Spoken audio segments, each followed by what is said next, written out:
Después de una primavera muy florida con el cantero que estaba espectacular, empieza el verano y todas esas plantas que dieron una primera floración muy buena entran como en un periodo de cansancio y agotamiento sumado al calor que hace en Buenos Aires, que es donde está este cantero. Entonces, una de las prácticas que estamos haciendo hace ya varios años y que nos da muy buenos resultados es, arrancado el verano, hacemos una poda fuerte de todas las plantas que ya florecieron con el objetivo de que esas plantas después rebroten y tengan una floración mejor a final de verano y en el otoño. Entonces, de esa manera sacrificamos un momento del verano, pero en pos de un final de verano u otoño mucho mejor, más prolijo y florido. Estas son salvias, es una salvia nemerosa. Lo que se hace es podar para permitirle, o sea, se podan las varas que ya florecieron para permitir que lo de abajo, que es el brote nuevo, aparezca y dé lugar en el futuro a floraciones mejores, más prolijas, con una planta más compacta y renovada.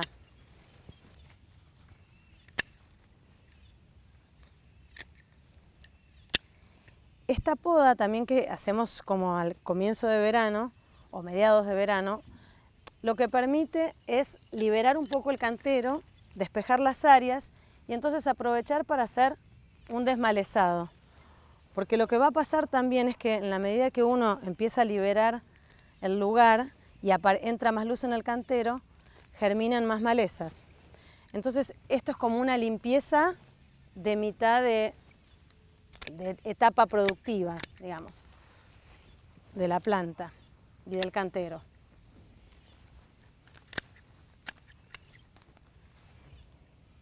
No hay que tener miedo porque siempre el resultado es bueno.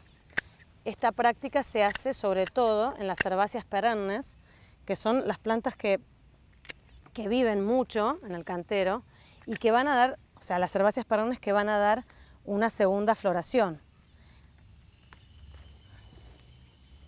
Las salvias es el ejemplo más común, las gauras también.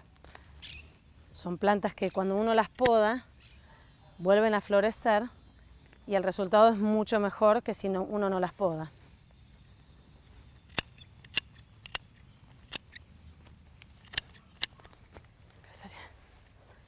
Salió un tomate. Ay, perdón, tomate. Pero bueno, no era tu lugar. No sufran, después lo comemos. El tiempo en que uno hace esa poda es muy importante. Por eso yo dije antes que lo que uno hace es dejar que las plantas florezcan bien en primavera y cuando empieza el verano, ahí es donde se hace la poda. Si uno tarda mucho y hace la poda a fin de verano, no le da tiempo a la planta a reponerse para volver a florecer antes del otoño. Entonces, en algunas plantas como ser las achileas, que son estas, que en general tienen una muy buena floración en primavera, estas no las podamos enseguida, entonces fue la única floración que dieron. Ahora las vamos a podar porque no están atractivas, ¿no? Y tienen como un aspecto muy de cabeza seca para hacer verano que no nos interesa, pero como tardamos en podarlas probablemente no den otra floración o la van a dar muy tímidamente. Entonces cuando uno poda en el momento justo, que sería a comienzos de verano o mediados de verano a lo sumo, lo que va a lograr es un buen resultado y es que la planta enseguida rebrote y tenga oportunidad para volver a florecer. El cantero en principio queda con un aspecto un poco desbastado, pero como hace calor, eso va a durar muy poco. Enseguida las plantas van a rebrotar. Tal vez no florecer, o sea, uno va a tener un verano, o un principio de verano, o un mediados de verano, con el cantero podado. Pero eso está siempre puesto con la mira y el objetivo de el final de verano y principio de otoño. Tal vez si fuese otoño, estas cabecitas secas nos sumarían, pero ahora como los canteros tienen todavía mucho por delante para dar de flor, las queremos sacar porque entonces la planta, si no, gasta energía acá en lugar de gastarla en hacer nuevas flores. Los tutores, que al momento de la poda ya no los necesitamos, los vamos a tener que tener a mano igualmente, porque en cuanto las plantas empiecen a brotar, por ahí hay que volver a colocarlos. Y otra cosa que pasa es cuando uno poda y se reacomoda el cantero. Entonces uno va viendo dónde necesita reponer tutores y dónde no. Este tipo de poda no aplica en los climas que son muy fríos, o de repente si uno el cantero lo tiene en un lugar donde va en el verano, y por supuesto que no va a llegar a su casa de veraneo y ponerse a podar el cantero. Esto aplica sobre todo en casas de que se viven todo el año, que se viven mucho también en primavera y en otoño, y en climas como el de Buenos Aires por ahí, que es un clima templado cálido, y donde el otoño es bastante suave. Entonces lo que nos permite es justamente tener una temporada de floración bastante prolongada. En el sur, donde hace mucho frío y el calor no agobia tanto a las plantas, no es necesario tal vez hacer esta poda intermedia, lo que sería como una poda intermedia en el verano. Entonces lo que vamos a hacer es arrancar las plantas que ya definitivamente, como ser esta escabiosa, que ya no van a florecer o les queda muy poquito para dar de flor. Lo que sí hacemos es hacer que las semillas se vuelquen, ¿no? Para que vuelvan a germinar ahora en cuanto empiece el otoño y baje el calor. Entonces esta planta que uno arranca es la que libera el espacio para que estas que son las ciñas, que son las flores de verano, ocupen su lugar. Y dentro de las ciñas, lo que uno va a hacer, que son las flores de la estación cálida, es sacarle las flores marchitas, las cabecitas que están secas ya, para que la planta como que esté motivada para dar nuevas flores. Otro gran tema en el verano son las enfermedades y las plagas, chinches, orugas, grillos comiendo las plantas, hormigas, también babosas y caracoles si hay mucha humedad.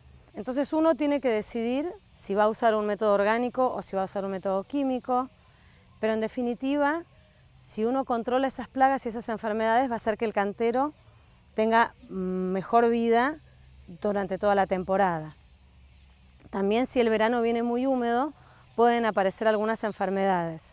Entonces, ¿qué es lo importante? Es identificar la enfermedad o la plaga que pueda estar atacando las plantas y decir, bueno, las voy a curar, voy a usar un método químico, un método orgánico, pero hacer algo para ayudar a que ese cantero, que tanto esfuerzo nos costó, llegue, digamos, y transite la estación con la mayor cantidad de flores posibles y sanidad.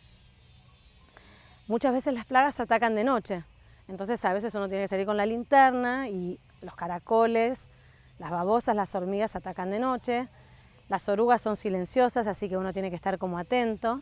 Pero bueno, es un trabajo que para mí es interesante y es divertido porque uno puede estar como más atento y cerca de sus plantas y así poder identificar qué es lo que las está perjudicando.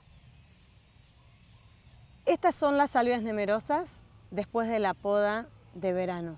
Al principio uno se asusta porque la planta queda muy chiquita con un aspecto bastante pobre, pero gracias a esa poda la planta rebrota y da este nuevo follaje con nuevas flores.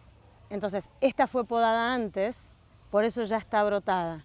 Desde la poda hasta obtener este resultado va a pasar como un mes, probablemente un mes y medio. A partir de acá está todo prolijo y todo bien. Entonces entran en el otoño con este aspecto así, florecido y compacto. Esto es una salvia Indigo Spires. Es una salvia que tiene un porte más bien arbustivo, que cuando está en flor alcanza el metro o el metro y medio de altura, y que floreció muy bien durante la primavera, o sea, floreció toda la primavera y a comienzos de verano, si bien tenía flores, como conocemos cómo va a reaccionar la planta y que tiene una floración bastante prolongada y florece muy bien en el otoño, decidimos sacrificar el verano, la podamos. Y esto es lo que pasa después de unos 10 días de poda, o sea, la planta empieza a rebrotar y empieza a armarse para preparar sus siguientes floraciones. La salvia Indigo Spires, después de un mes y medio más o menos de la poda, empieza a volver a florecer sobre las ramas nuevas y renovadas. Otra gran beneficiaria de la poda del verano es la gaura. La gaura lo que le viene bien es hacerle como 2 o 3 podas durante la estación de producción, o sea, una en octubre que empieza a florecer, otra en diciembre y tal vez otra en febrero. Esta es la poda que se les hizo en el verano y este es el rebrote. Tal vez estas, como estaban muy altas, las podamos muy bajas, entonces el rebrote tardó. La idea es que en la poda de verano uno no poda a ras en ciertas plantas, o sea, en algunas plantas sí se poda abajo. En la gaura lo recomendable es podarlas como a mitad de altura o sacarles un tercio de la planta y entonces después vuelven a florecer así, otra vez bajas y petizas y florijas. El riego ideal en un cantero que tiene tanto follaje y sobre todo en el verano que está totalmente tupido y cerrado es el riego por goteo. El riego por goteo lo que hace es economizar el agua, no mojar el follaje, que cuando uno está en un clima húmedo, digamos mucho porcentaje de humedad, mojar el follaje no es bueno porque trae más enfermedades. Entonces el riego por goteo es un riego que hace mucha economía de agua, va directo a las raíces y no moja el follaje. Ahora, las frecuencias del riego dependen mucho del tipo de suelo con el que uno cuenta. Por ejemplo, un suelo arcilloso, por ahí hay que regarlo menos que un suelo arenoso o que un suelo muy rocoso. Entonces, es importante en cada jardín ir estudiando. Lo que seguramente no es bueno es cuando uno hace un exceso de riego y hay mucha temperatura, porque eso puede traer enfermedades. Entonces hay que controlar y estudiar cada jardín, las necesidades que tiene de riego y no permitir que le falte agua, pero tampoco que sobre, porque el exceso de agua puede traer consecuencias que no son buenas en el cantero.